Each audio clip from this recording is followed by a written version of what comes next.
JEE advance 3 अक्टूबर को है और काफ़ी ज़्यादा कहीं ना कहीं बच्चों पे प्रेशर रहता है, ये बात मुझे पता है। लेकिन देखो, प्रेशर लेने से कुछ नहीं होने वाला है, कहीं ना कहीं आपको परफॉर्म करना होगा। तो मैं Rajeev Kumar Singh, CMD faculty of Rajeev classes, लगभग 8 सालों से जेईई एडवांस के लिए हम लोग प्रिपरेशन करवा रहे हैं।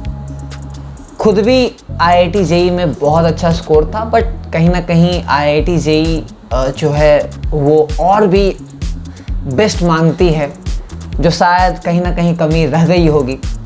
एनीवेज, अपनी स्टोरी को छोड़ते हैं और जो बच्चे एग्ज़ाम देने वाले हैं उनके बारे में बात करते हैं। तो एग्ज़ाम से पहले आपको टाइम पे सोना चाहिए एज़ यूजुअल, क्योंकि सबसे बड़ी गलती मेरी भी यही रह गई थी। हर वीडियो में मैं ये बात बोलता हूँ जब भी जेईई एडवांस के लिए हम अपलोड करते हैं। तो एग्ज़ाम से पहले रिलैक्स वे में, ज़्यादा एक्साइटेड नहीं होना है कि यार कल एडवांस है, IIT का एग्ज़ाम है। कुछ नहीं, नॉर्मल जैसा डे होता है, सेम डे है, रिलैक्स वे में एग्ज़ाम आपको देना है। सुबह 3 अक्टूबर को सेंटर को टाइम पे पहुंच जाएं। जो भी आपका, जहां भी एग्जामिनेशन आपका सेंटर है वहां टाइम पे पहुंचें, टाइम लेके जाएं। 9 बजे एग्ज़ाम है तो वहाँ किसी हाल में 8 तक पहुँच जाएं या 8:10 तक पहुँच जाएं, देख लेना आप टाइमिंग।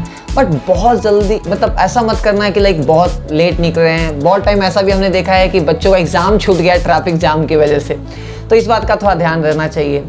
ब्रेक टाइम की बात करें तो देखो, 2.5 घंटे का ब्रेक दिया जा रहा है, जो कि बहुत होता है। तो पेपर 1 और पेपर 2 के बीच में ये जो 2.5 घंटे का जो ब्रेक है, इसमें ऐसा नहीं करना है कि मस्त पूरा तुम 2-2.5 घंटा सो गए। आपका दिमाग कहीं ना कहीं वो जो एक्साइटमेंट रहेगा, जो एनर्जी के साथ, जो जिल के साथ आप क्वेश्चन पे हिट कर सकते हो, वो कहीं ना कहीं थोड़ा सा डाउन हो जाता है अगर आप दिन में सो जाते हो तो हल्का नैप वगैरह, पावर नैप वगैरह लेना है, 15-20 मिनट थोड़ा आँख मतलब आराम से, और जूस पीना है, ठीक है ना।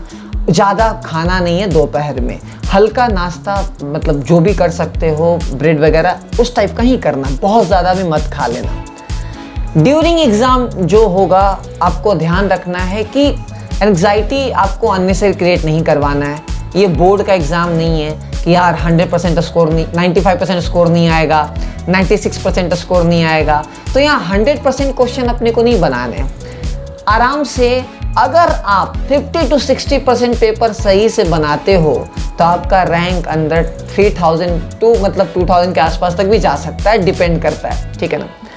अब बात करते हैं, बहुत ज़्यादा खुद से अननेसेसरी एक्सपेक्टेशन नहीं रखने हैं। सोचना है कि पेपर है, फिजिक्स, केमिस्ट्री, मैथ्स, इसको एंजॉय करके बनाना है। जो आपने पढ़ा है, चाहे वो आपने राजीव क्लास में पढ़ाई की हो, चाहे किसी इंस्टीट्यूट में आपने कहीं भी, कोटा हो, दिल्ली हो, इंडिया के किसी कोने में आपने पढ़ाई किया हो, आपका प्रिपरेशन अच्छा है। अगर आप एडवांस में बैठ रहे हो, खुद पे भरोसा करना है, जितना हो सके बेस्ट परफॉर्मेंस देने हैं।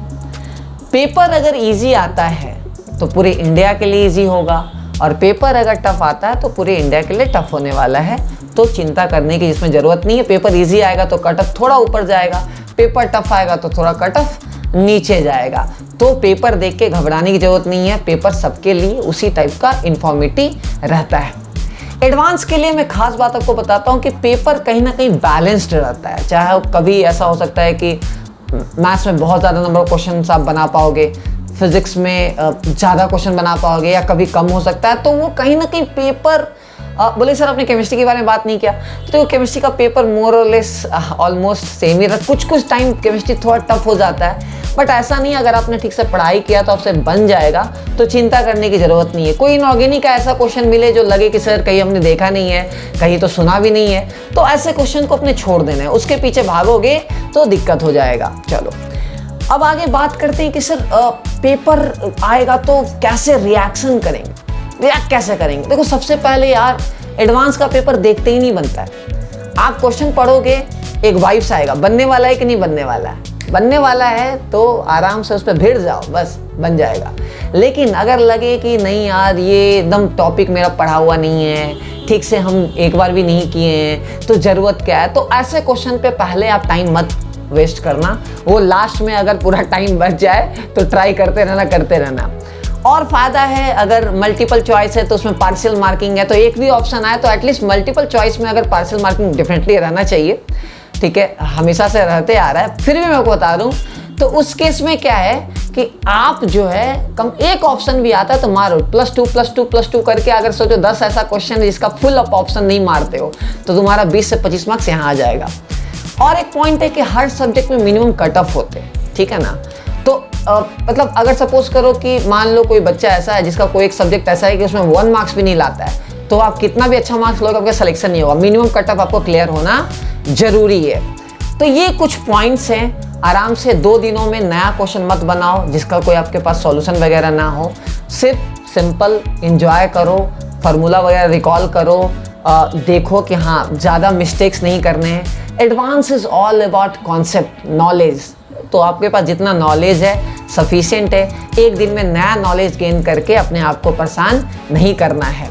और 1.5 दिन ऐसा नहीं फ्रेंड से बात करें भाई मेरा क्या होने वाला है, मैं अगले साल तो ये सोच रहा हूँ, मैं इस साल ये सोच रहा हूँ, ये सब मतलब बेकार की बातें हैं। कुछ नहीं होना है, ना पेपर के बीच में डिस्कस करना है, ना पेपर से पहले डिस्कस करना है। एग्जाम के बाद डिस्कस कर सकते हो भाई मेरा ये आया वो आया, XYZ आप कर सकते हो, ठीक है ना, क्लियर है। गर्ल्स कैंडिडेट के लिए एक अच्छा है, सिस्टर्स जो भी मुझे सुन पा रही हैं, देखो आपके लिए बेनिफिट क्या है कि गर्ल्स कोटा काफ़ी ज़्यादा है IIT के अंदर, तो आप बेस्ट परफॉर्मेंस दे सकते हो जितना अच्छा हो सकता है। और गर्ल्स IITian थोड़ा कम होती हैं, तो एक बहुत बड़ा एडवांटेज आपके लिए है। तो ये मेरा एक्सपीरियंस था 8 सालों का प्लस खुद का प्रिपरेशन का। और मैं अपनी जर्नी बताऊँ तो 2012 की मैं बात करूँ तो मेरा सबसे बड़ा जो मिस्टेक हुआ था कि मैं टाइम पे सोया नहीं था, तो मुझे पेपर में कहीं ना कहीं हल्का नींद आ रहा था, अच्छा खासा नींद आ रहा था इनफैक्ट। तो प्लीज़ ये गलतियों को अवॉइड करें, रिलैक्स वे में एग्ज़ाम दें, चिंता करने की ज़रूरत नहीं है, कहीं ना कहीं सिलेक्शन हो जाएगा।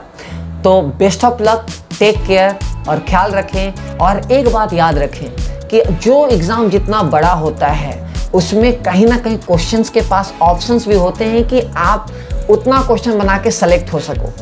एक बहुत बड़ा स्टोरी है, मिथ इसको आप बोल सकते हो, कितना correct I don't know, but ये रियलिटी के साथ भी साबित जाता है कि एक बार भगवान राम को किसी ने बोला कि रावण तो बहुत बड़ा है, उसका इतना बड़ा शरीर है, आप उसको कैसे वध करोगे। तो भगवान राम ने बोला ये कि ये इतना बड़ा है इसलिए इसे मारना भी आसान है, क्योंकि तीर आप कहीं भी चलाओगे रावण पे ही लगेगा। तो सेम एडवांस के लिए ही है, आप जैसे भी बनाओगे क्वेश्चंस, मतलब बहुत सारे क्वेश्चंस हैं, आप बनाओ और कट ऑफ 40% 35% के आसपास कट ऑफ होती हैं यार, तो सिलेक्शन डेफिनेटली अगर आप सीरियस हो तो होना ही चाहिए। तो ठीक है, यहाँ तक स्टोरी है। किसी को अगर ना पसंद आए तो कमेंट में बता देना कि सर ये बात आपने बताया, लेकिन ये जो मैं बता रहा हूँ आपको अपने एक्सपीरियंस से बता रहा हूँ। लगभग प्रिपरेशन के साथ अगर जोड़ दें तो 9 से 10 साल का एक्सपीरियंस है, तो काफ़ी आपके लिए बेनिफिशियल होगा। तो take care, bye bye, best of luck.